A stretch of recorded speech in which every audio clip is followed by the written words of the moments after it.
Hello बच्चों, let's read the question. The question says that 125 identical drops each charged to the same potential of 50 volt are combined to form a single drop.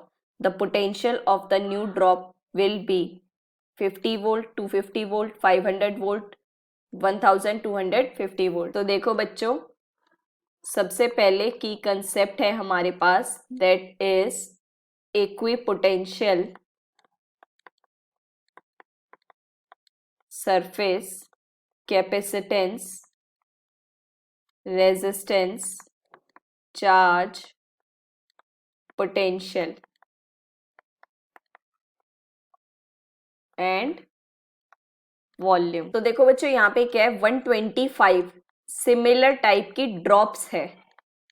ठीक है बच्चों, सो अगर मान लो ये water droplet है हमारे पास, तो इसे हम क्या ट्रीट करते हैं, स्फेयर की तरह ट्रीट करते हैं, है ना बच्चों। सो ये हमारे पास 125 टोटल ड्रॉप्स मिलके एक सिंगल ड्रॉप बना रही है। ठीक है बच्चों, और इन सब का पोटेंशियल कितना है 50 वोल्ट ईच, और ये कितना कंबाइंड होके कितना बनाएगी इसे हम मानते हैं वी पोटेंशियल, जो हमें फाइंड आउट करना है। ठीक है बच्चों, सो देखो अगर ये सब मिलके एक ड्रॉप बना रही है, सो क्या आपके पास वॉल्यूम जो है वो कांस्टेंट रहेगी, है ना। सो इसका मतलब 125 टाइप्स की जो वॉल्यूम स्मॉल v होगा, ये आपकी कैपिटल V वॉल्यूम से इक्वेट करेगी। अब ये वॉल्यूम क्या है, क्योंकि हम इसे स्फेयर ट्रीट करते हैं, तो वॉल्यूम ऑफ स्फेयर हमारे पास क्या है, that is 4/3 pi are cube. ये तो ही कैपिटल और स्मॉल मतलब कि जो स्मॉल रेडियस होगा, है ना, क्योंकि छोटे छोटे ड्रॉप्स मिलके आपका बड़ा वाला बना रहे हैं, तो इसका मतलब रेडियस वो वाला बड़ा होगा।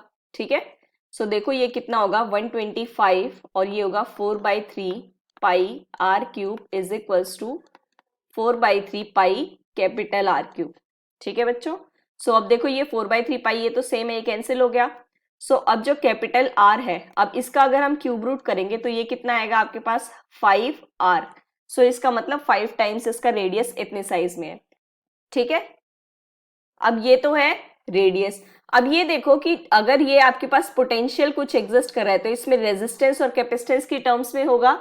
सो यही इनका आपस में कैसे है, रिलेशन है, दैट इज 5c की टर्म्स में। और अब कैपेसिटेंस की टर्म्स में हमारे पास क्या होता है, दैट इज चार्ज कितना होगा 125 Q/V कैपिटल पोटेंशियल, और ये इसके लिए कितनी हो जाएगी, दैट इज 5 Q/v। ठीक है, तो अब देखो कैपिटल V ये कितना आ जाएगा आपके पास, Q से Q चार्ज तो सेम रहेगा क्योंकि Q पोटेंशियल है, तो ये कितना आ जाएगा आपके पास 25 और V स्मॉल, और ये कितनी पोटेंशियल आपको गिवन है, दैट इज 50। तो ये कितना आ जाएगा आपके पास, that is 1250 volt. So this is the final answer and that matches D option. Hope you understand it well. Best of luck. Thank you.